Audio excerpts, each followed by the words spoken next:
सगी सौतेली बेटी की गोद भराई में माँ लाई सोने चांदी के खिलौने। खाना तो सारा खत्म हो गया, मुझे बहुत तेज भूख लग रही है। क्या करूं अब, क्या खाऊं मैं? राधा भूख से परेशान दुविधा में खड़ी होती है कि तभी वहां पर उसकी दादी आती है। अच्छा, तो आज फिर रसोई में खाना खत्म हो गया। चल मेरे साथ मेरे कमरे में। सुषमा अपनी पोती को लेकर अपने कमरे में जाती है और मैच के ऊपर से खान की थाल उठाकर अपनी पोती के हाथ में देती है। अरे दादी, ये खाना यहाँ क्यों रखा हुआ था? अरे तुझे पता तो है तेरी माँ के लक्षण। खाना तो ढेर सारा बना था पर उसने जानबूझकर सारा खाना नौकरों को दे दिया, लेकिन मैंने अपने हिस्से की थाली तेरे लिए बचा कर रखी। आज दोनों साथ में खाते हैं। सुषमा अपने हाथों से अपनी पोती को खाना खिलाती है। सुषमा को अपनी पोती राधा से बहुत लगाव था और इतने भरे पूरे परिवार में राधा की बात सिर्फ उसकी प्रिय दादी सुषमा ही समझ पाती थी। ऐसे ही कई दिन गुजरते हैं और मालती दोनों ही बेटी का रिश्ता कर देती है। मालती बहू, तूने ऐसा क्यों किया? तूने अपनी बेटी दीपिका की शादी तो इतने आलीशान घर में फिक्स की, वहीं राधा की शादी एक गरीब परिवार में, ऐसा क्यों? आप जानकर क्या करेंगी माँ जी? आपको सवाल करने की कोई जरूरत नहीं। और अपनी जेठानी की बेटी को मैं पाल रही हूँ, यही बहुत बड़ी बात है। खुद तो मर गए और अपनी बेटी मेरे सर मार गए। शादी करवा रही हूँ ये कम है। और ये मत भूलिए कि इस घर में जो दाना पानी आपका चल रहा है ना, वो भी मेरी बदौलत चल रहा है। इसलिए मुंह बंद करके जो मैं कह रही हूँ मुझे करने दीजिए। सुषमा को मालती धमका डरा कर चुप करा देती है और कुछ समय बाद दीपिका और राधा दोनों की ही बड़े विधि विधान से शादी हो जाती है। शादी के कुछ दिन बाद मालती दीपिका को फोन करती है। और बेटी कैसी है? तेरे ससुराल में सब ठीक है? हाँ मम्मी, मैं एकदम ठीक हूँ, यहाँ पर सब ठीक है। मालती के सामने बैठी सुषमा को अनुभव होता है कि मालती उसकी पोती से ही बात कर रही है। तभी वह उत्साह के साथ पूछती है, बहू, राधा की कॉल नहीं आती क्या कभी? वो ठीक तो होगी ना अपने ससुराल में? शादी करके निकाल दिया उसको इस घर से, फिर भी आप राधा राधा ही करती हो। अरे मेरी एक ही बेटी है दीपिका और वो अपने ससुराल में बहुत खुश है। अब सुषमा से रहा नहीं जाता और वह मालती से छुपा कर राधा को फोन करती है। राधा, मेरी पोती, मेरी बिटिया, कैसी है तू? ठीक तो है ना? खाना पीना टाइम से तो खाती है ना? सब ठीक है, आप क्यों चिंता करती हो मेरी? ठीक है राधा बिटिया, तू अपना ध्यान रख। इसी तरह दोनों ही बहन अपने अपने ससुराल में अपनी खुशहाल जिंदगी गुजार रही थी। कुछ समय बाद दोनों ही बहन पेट से होती हैं और दीपिका ये खुशखबरी अपनी माँ को फोन पर बताती है। माँ, मैं पेट से हूँ और मेरे ससुराल वाले बहुत खुश हैं, इसलिए मैंने सोचा कि आपको भी फोन करके खुशखबरी दूं। क्या सच में? मैं बता नहीं सकती तूने मुझे कितनी बड़ी खुशखबरी दी है। चल ठीक है, तू फोन रख, मैं ये खुशखबरी सबको बताती हूँ। मालती ये खबर सुनकर बहुत खुश होती है और फौरन हलवाई की दुकान पर से ढेर सारी मिठाइयों के डब्बे लेकर घर आती है, जिसके बाद वह सभी नौकरों के हाथ में मिठाई के डिब्बे पकड़ाती है। मिठाई के डिब्बे कब आए घर में? और तुम मिठाई किस लिए बांट रही हो? हाँ बहू, क्या बात है? हमें भी बताओ, आखिर ये मिठाई बांटने की वजह क्या है? हाँ बताती हूँ, सब्र करो, पहले जी भर के मिठाइयाँ तो बांट दूं। वैसे बात यह है कि दीपिका माँ बनने वाली है और जल्दी उसकी गोद भराई की रस्म में मुझे जाना भी पड़ेगा, इसलिए मैं बहुत खुश हूँ। मालती बहुत खुश हो रही थी, खुशी से झूम रही थी कि तभी शिवशरण के फोन पर राधा की कॉल आती है। हाँ बेटी, क्या हुआ अचानक फोन? अरे पिताजी घबराइए मत, सब ठीक है। मैं कब से माँ के फोन पर फोन कर रही थी पर माँ ने तो फोन ही नहीं उठाया। पर बात ये थी पिताजी कि मैं माँ बनने वाली हूँ और कुछ महीने बाद मेरी गोद भराई की रस्म है, तो आप लोग जरूर आइएगा। अरे वाह, क्या खुशखबरी दी है तूने। तू माँ बनने वाली है, तेरी बहन दीपिका भी माँ बनने वाली है। बताओ, कितनी अच्छी बात है। चल ठीक है, अपना ध्यान रख। अब जहाँ राधा की माँ बनने की बात से सुषमा झूम झूम के नाच रही थी, वहीं दूसरी तरफ मालती के चेहरे की रौनक ही उड़ गई थी। आज जी खोल कर नाचूंगी, आखिर मेरी राधा पोती माँ बनने वाली है। माँ जी, आपका कुछ ज्यादा नहीं हो रहा है और इस उम्र में आपको नाचना शोभा नहीं देता। एक दो हड्डी इधर उधर हो गई ना तो लेने की देने पड़ जाएंगे। ऐसे क्यों बोल रही हो मालती? और तुम्हारे चेहरे की रौनक क्यों चली गई अचानक से? तुम्हें तो खुश होना चाहिए ना। हाँ, मैं बहुत खुश थी जब तक मुझे ये पता था कि मेरी दीपिका बेटी माँ बनने वाली है, लेकिन अब राधा भी माँ बनने वाली। अब तो डबल डबल खर्चा होगा। इतने पैसे थोड़ी हैं जो एक साथ दो बेटी की गोद भराई की रस्म का सामान खरीदूं। अच्छा, तो पैसे की वजह से तुम्हारे चेहरे की रौनक चली गई। ठीक है, तुम चिंता मत करो, मैं तुम्हें बहुत सारे पैसे दूंगा और तुम उन पैसों से राधा और दीपिका दोनों ही बेटी के लिए उनकी गोद भराई की रस्म में ढेर सारे सुंदर सुंदर खिलौने खरीद कर लेकर आना। अब शिव शरण अपनी पत्नी को बहुत सारे पैसे देता है। पैसे तो जरूरत से ज्यादा ही दे दिया इन्होंने। एक काम करती हूँ, उस पैसे से अपनी सगी बेटी के लिए उसकी गोद भराई पर सोने के खिलौने खरीद लेती हूँ, उसे बहुत पसंद आएगा। और रही बात मेरी सौतेली बेटी राधा की, तो उसे इतनी कीमती सामान की आदत नहीं, इसलिए उसके लिए गोद भराई पर चांदी के खिलौने खरीद लूंगी। अब मालती एक सुनार की दुकान पर जाती है और उससे सोने के खिलौने मांगती है। सुनार वाले भैया, मेरी बेटी की गोद भराई की रस्म है जिसके लिए मुझे कई सारे सोने के खिलौने चाहिए, जैसे सोने की गाड़ी, सोने का झूला, सोने के बैट बॉल, सोने के घोड़े, हाथी, गुड्डा गुड़िया और भी कई तरह के सोने के खिलौने दे दीजिए। सुनार वाला झटपट मालती के कहे हुए सोने के खिलौने लाकर वहां पर रख देता है। अरे रे, कितने सुंदर लग रहे हैं सोने के खिलौने। अच्छा भैया, एक काम करो, अब ऐसे ही सेम खिलौने चांदी में भी निकाल दो, गुड़िया, गुड्डा, झूला, गाड़ी, घोड़ा, हाथी, बैट बॉल, सब कुछ। अरे मैडम, लेना था तो दोनों ही सोने का ले लेती, अब एक सोना और एक चांदी, ऐसा क्यों? अरे आपसे जितना कहा है आप उतना करिए ना, आपको आपके काम के पैसे मिल रहे हैं ना, बस। अब मालती सोने और चांदी के खिलौनों को पैक करवा कर घर ले आती है। अब कुछ दिनों बाद मालती अपनी बेटियों की गोद भराई की रस्म के सामान को लेकर उनके घर की तरफ निकलती है और सबसे पहले दीपिका के घर जाती है। आ गई आप माँ? हाँ मेरी प्यारी बेटी आ गई तेरी गोद भराई की रस्म में, और देख तेरी गोद भराई के लिए क्या क्या लेकर आई हूँ। सोने के खिलौने, बैट बॉल, हाथी, घोड़ा, गाड़ी, गुड्डा, गुड़िया, झूला सब लेकर आई हूँ। मुझे तो लगा था पीहर से डायमंड का सामान आएगा, क्या और मिला? तेरी समधन भी क्या उठा कर ले आई? अरे समधन जी, अगर बेटी की गोद भराई का खिलौना लाना ही था तो डायमंड का लाती। इन सोने के खिलौनों में तो वजन ही नहीं है, ये हल्का हल्का सोने का खिलौना बनवा कर आप ले आई हो। आपने तो हमारी बेइज्जती करवा दी आस पड़ोस के लोगों के सामने। अरे दीपिका, देख तेरी सास कैसे कह रही है, इतने प्यार से तेरी गोद भराई पर सोने के खिलौने लेकर आई हूँ। सही तो कह रही है मम्मी मेरी सासू माँ आपको। आप यहाँ सिर्फ मेरी बेइज्जती करवाने आई है क्या? अगर डायमंड का ले लेती तो क्या हो जाता? खैर छोड़िए, अब तो करवा दिया आपने मेरी बेइज्जती और हो गई गोद भराई की रस्म। आप जाइए यहाँ से। अपनी सगी बेटी के लिए मालती बहुत ही प्यार से उसकी गोद भराई पर सोने के खिलौने लेकर जाती है, लेकिन अपनी बेटी और उसकी सास का ये रवैया देखकर उसका दिल टूट जाता है, जिसके बाद वह चांदी के खिलौनों को लेकर अपनी सौतेली बेटी राधा के घर पहुंचती है। मालती सभी चांदी के खिलौने को फर्श पर रख देती है। बाप रे बाप, देख रहे हो बिंदु, राधा के पीहर से उसकी गोद भराई पर चांदी के खिलौने आए हैं। चांदी के, देखो घोड़ा, गाड़ी, हाथी, बैट बॉल, गुड्डा गुड़िया, झूले, कितना सामान आया है। अरे समधन जी, इतने सारे चांदी के खिलौने लाने की क्या जरूरत थी? आप आई गोद भराई की रस्म में, यही बहुत था। माँ, मुझे इन महंगे तोहफों की जरूरत ही नहीं थी, मेरा असली तोहफा तो आप हैं। आप आ गई बस यही बहुत था। और वैसे भी मेरा छोटा बच्चा इतने महंगे महंगे सामानों से थोड़ी ना खेलेगा। आप उसके लिए छोटे मोटे दुकान से प्लास्टिक के खिलौने भी ले आती तो भी वो बहुत था। अब अपनी सौतेली बेटी और उसकी सास से मिलने ये प्यार देख मालती का दिल बैठ जाता है। जो खुशी अपनी सगी बेटी से उम्मीद लगाकर बैठी थी, वह खुशी उसको उसकी सौतेली बेटी से मिल रही थी। आइए माँ, मेरी गोद भराई की रस्म में शामिल होइए ना, आपके बिना तो ये रस्म ही अधूरी है। मालती अपनी सौतेली बेटी की गोद भराई की रस्म करती है और उसकी आंखों में आंसू भर जाते हैं। रस्म खत्म करके मालती अपने घर के लिए निकल जाती है। क्या हुआ? तुम तो गोद भराई की रस्म में गई थी, पर तुम्हारी आंखों में आंसू क्यों है? क्या हुआ बहू, तू रो क्यों रही है? अब मालती सारी बातें अपनी सास और पति को बताती है। मैं तो हमेशा से तुम्हें समझाता था मालती कि राधा बहुत अच्छी लड़की है।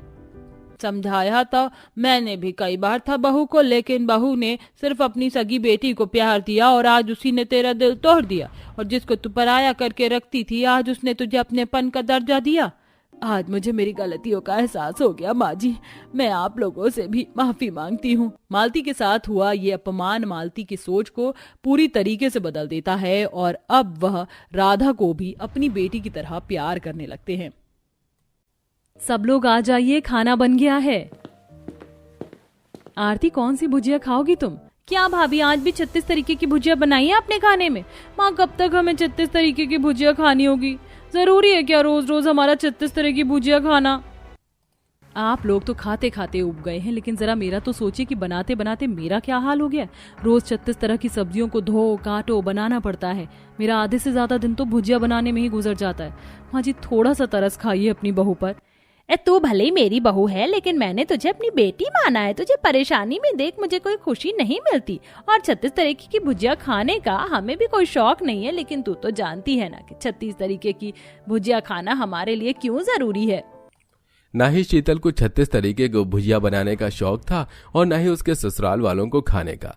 तो ऐसा क्या कारण था कि हर रोज न चाहते हुए भी शीतल के ससुराल वालों को 36 तरीके की भुजिया खानी पड़ रही थी। आइए इसे जानने के लिए कहानी में थोड़ा पीछे चलते हैं। माँ मैंने इतनी पढ़ाई की थी, इतनी ज्यादा मेहनत की थी, फिर भी मैं इस साल एग्जाम में फेल हो गई। ये क्या हो रहा है? पहले सेमेस्टर में भी 2 एग्जाम में फेल हुई थी और सेकंड सेमेस्टर में भी। परेशान मत हो बेटा, होता है। मुझे पता है मेरी बेटी ने बहुत मेहनत की है। आगे अच्छे से मेहनत करना और अच्छे नंबर से पास होना। ओह नो, फिर से इतना बड़ा लॉस। ये क्या हो रहा है मेरे साथ? क्या हुआ मोहन बेटा, क्या नुकसान हो गया तेरा? मैं पूरे 4 साल से शेयर मार्केट में इन्वेस्ट कर रहा हूँ।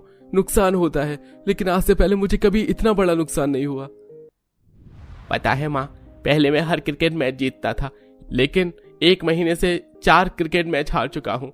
अगर 1-2 बार और क्रिकेट मैच हारा ना, तो हमारे कोच हमें फिर नेशनल लेवल के मैच में नहीं ले जाएंगे।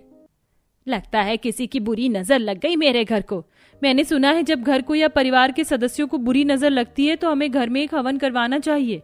हवन से याद आया, मेरी सहेली है ना शांति, उसने मुझे पंडित जी के बारे में बताया था। क्या नाम था उनका? हाँ, श्यामलाल। कह रही थी बहुत जाने माने पंडित जी हैं, उन्हें घर पर बुलाती हूँ। अब वही देखकर बताएंगे कि घर में क्या परेशानी है। अपनी सहेली शांति से बात कर मनोरमा श्यामलाल पंडित जी का नंबर लेती है और उन्हें कॉल करके अपने घर बुलाती है। श्यामलाल अपने शरीर से काफी ज्यादा मोटा था। आते ही वो सबसे पहले सोफे पर बैठ जाता है। पंडित जी कुछ लेंगे आप, ठंडा गर्म? अरे सिर्फ ठंडा गरम ही क्यों, मैं तो खाऊंगा भी। एक काम करो, अदरक वाली चाय, बिस्किट, नमकीन, समोसे, कचौरी, जलेबी और हाँ, ढोकला भी ले आना। इतना सब सुना आरती के तो होश उड़ जाते हैं, जिसके बाद आरती जल्दी से किचन में जाकर नाश्ते की तैयारी करने लगती है। जैसे ही नाश्ता टेबल पर लगता है तो पंडित जी चंद मिनटों में ही सारा नाश्ता खाकर खत्म कर देते हैं। वहीं थोड़ी देर में दोपहर के खाने का समय हो जाता है। अरे दोपहर के भोजन का वक्त हो चला है। आप लोग दुकान में भोजन नहीं करते क्या? हमें तो बहुत जोरों की भूख लग रही है। थोड़ी देर पहले श्यामलाल ने पेट भरकर नाश्ता किया था, जिसे देख अभी सभी लोग हैरान हुए ही थे कि तभी श्यामलाल के मुंह से भोजन का नाम सुनकर सभी की आंखें फटी की फटी रह जाती हैं। जिसके बाद अब मनोरमा जल्दी से बाहर से बिना प्याज लहसुन का सादा खाना पंडित जी के लिए ऑर्डर कर देती है और श्यामलाल दबाकर खाना खाने लगता है, जिसे देख मोहन, पंडित जी जब से आप आए हैं तब से खाने पीने में ही लगे हुए हैं। हमने आपको अपने घर की परेशानी बताई है, अब जरा इसका कुछ उपाय बताइएगा कि कौन सा हवन करवाना है, कौन सी पूजा पाठ करनी है।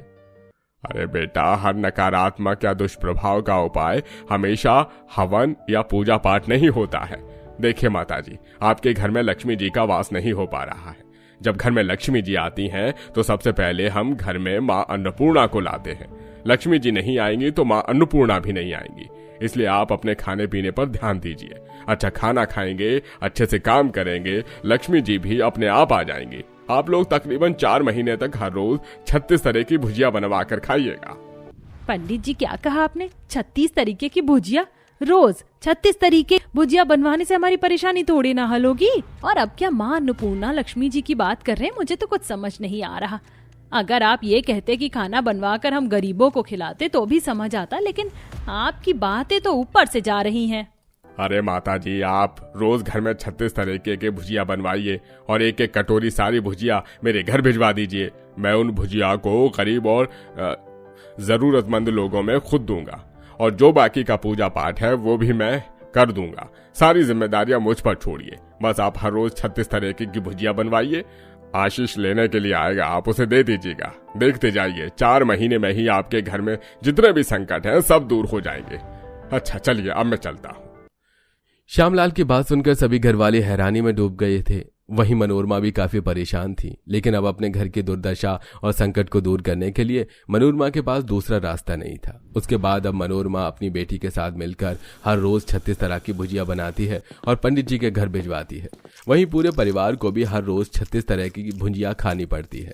समय गुजरता है और 1 महीने के बाद ही मोहन की एक शीतल नाम की लड़की से शादी हो जाती है और आज शीतल की उसकी ससुराल में पहली रसोई की रस्म होती है। माँ जी, आज मेरी पहली रसोई की रस्म है। बताइए क्या बनाऊं मैं? 36 तरीके की भुजिया। आपने 36 तरीके की भुजिया बोली?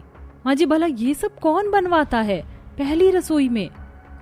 शीतल को 36 तरीके की भुजिया बनाने का कारण बताती है, जिसे माँ जी ये कैसा उपाय है? मुझे तो लग रहा है कि वो पंडित जी नकली हैं। भला इसमें क्या ही फायदा होगा? बहू, ऐसा नहीं है, मैंने सुना है पंडित जी तो बड़े अच्छे, जिन जिन के घर में गए हैं संकट तो उनकी दूर हुए हैं। अब हमें कौन सा जिंदगी भर खानी है? सिर्फ 4 महीने की तो बात है और 1 महीने गुजर भी गया है, तो अब बचे 3 महीने। शीतल को मनोरमा की बात अटपटी लगती है, लेकिन अपने ससुराल वालों के आगे शीतल की कहीं नहीं चलती। इसके बाद अब शीतल रसोई में जाती है और 36 तरीके की भुजिया बनाने की तैयारी करने लगती है। हे भगवान, मैंने तो आज तक सिर्फ 3-4 तरीके की ही भुजिया बनाई है। ये 36 तरीके की भुजिया कैसे बनाऊं? सब्जी काटते काटते ही हाथ दुखने लग गए मेरे। ऊपर से ये भिंडी कुंदरू कितने चिपचिप है, मेरे तो हाथ में खुजली भी मच रही है। मेरा हाथ, क्या मुसीबत है। लगता है सब्जियों को काटने के लिए वेजिटेबल कटर मंगवाना पड़ेगा। ऊपर से सब्जी भी खत्म हो गई है। 4 तारीख की सब्जी बची है। अब जाकर लगता है कि सबसे पहले मंडी से सब्जियां ही लानी होंगी। 36 तरीके की भुजिया बनाने के लिए किचन में सब्जी ही खत्म हो जाती है और अब बेचारी शीतल कड़ी धूप में मंडी जाती है और 36 तरह की अलग अलग सब्जियां लेकर आने की वजह से अब चित्र को कड़ी धूप में घर आना पड़ता है। हे भगवान, क्या मुसीबत है। कैसे लोगों के बीच में फंस गई। अगर वो पंडित मुझे मिल जाए ना तो उसकी ही भुजिया बना दूंगी। शीतल बड़बड़ाते हुए घर आती है और अब सब्जियां काटकर उनकी भुजिया बनाने लगती है। रोज 36 तरह की सब्जी काटकर धोना और उनकी भुजिया बनाना शीतल के लिए काफी ज्यादा मुश्किल था। कभी कभी तो सब्जी की भुजिया बनते बनते ही शीतल को शाम से रात के 11 कब बज जाते हैं पता ही नहीं चलता। जहां शीतल हर रोज 36 तरह की भुजिया बनाकर परेशान थी, तो वहीं उसके ससुराल वाले भी 36 तरीके की भुजिया खाकर काफी ज्यादा थक चुके थे। वहीं हर दिन श्यामलाल का शिष्य शीतल से रोज 36 तरीके की भुजिया ले जाया करता था और इसी तरह कुछ दिन गुजर जाते हैं। आज शीतल ने सुबह जल्दी उठकर खाना बना लिया था, इसलिए वो तैयार होकर अपनी सहेली उर्वशी से मिलने के लिए उसके घर जाती है। शीतल इससे पहले घर के अंदर घुसती कि उसे घर के दरवाजे पर ही खड़े खड़े उर्वशी के घर में बैठा हुआ वही श्यामलाल पंडित दिखता है। पंडित जी, जो आप कह रहे हैं वो सच है ना? जरूर इससे हमारे घर की परेशानी खत्म हो जाएगी ना? बहन जी, 100% खत्म हो जाएगी। बस आप हर रोज 36 तरीके की दाल बनाकर खाइएगा और मेरे पास भी भिजवा दीजिएगा। श्यामलाल और उसके शिष्य को अपनी सहेली के घर पर देख शीतल काफी हैरान थी। जैसे ही वो लोग घर से बाहर निकलने लगते हैं तो शीतल घर की दीवार के पीछे जाकर छुप जाती है। जो आप हमेशा हर लोगों से 36 तरह की दाल सब्जी चावल बनवाते हैं, इसे सच में क्या उनके घर के संकट दूर होते हैं? अरे तुम्हें क्या लगता है ऐसा सच में हो सकता है? अरे इसके पीछे तो मेरा फायदा है। मेरे घर में कल मुझे मिलाकर 36 लोग हैं और पूरा घर मेरा धर्मशाला है। ये जो लोग मुझे भुजिया सब्जी चावल और रोटी बनाकर भिजवाते हैं, इनसे तो मेरे घर का गुजारा चलता है और कुछ महीनों में अपने आप इनकी परेशानी भी ठीक हो जाती है। श्यामलाल की बात सुनकर शीतल काफी ज्यादा हैरान हो गई थी। वो जल्दी से अपना फोन निकालती है और श्यामलाल की वीडियो बना लेती है और घर जाकर सभी घर वालों को दिखाती है। सभी श्यामलाल पर काफी गुस्सा होते हैं कि तभी श्यामलाल अपने शिष्य के साथ शीतल के घर पर आता है। और बताइए मनोरमा जी, क्या हाल चाल है आपके घर के? वो आज आपने भुजिया क्यों नहीं भिजवाई? यही क्यों पंडित जी पनीर भिजवाते हैं? इससे पहले वीडियो तो देखिए। अपनी वीडियो देख श्यामलाल के तो पसीने ही निकलने लग जाते हैं।